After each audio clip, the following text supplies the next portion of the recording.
சாலை சிக்னல்களில் பச்சிளம் குழந்தைகளை வைத்து பிச்சை எடுத்த கும்பலை இளைஞர்கள் அதிரடியாக மடக்கி பிடித்து குழந்தைகளை காப்பகத்தில் ஒப்படைத்தனர்.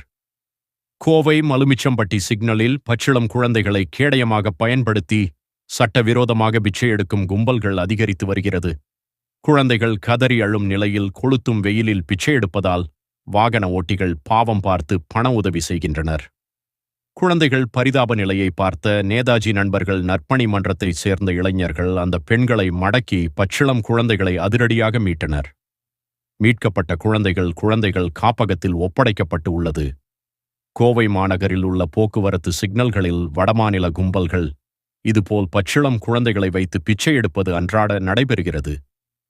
குழந்தைகள் நலனில் அக்கறை கொண்டு உடனடியாக மாவட்ட நிர்வாகமும் சமூக நலத்துறை மற்றும் காவல்துறை இணைந்து உரிய நடவடிக்கை எடுக்க வேண்டும் என பொதுமக்கள் கோரிக்கை விடுத்துள்ளனர்.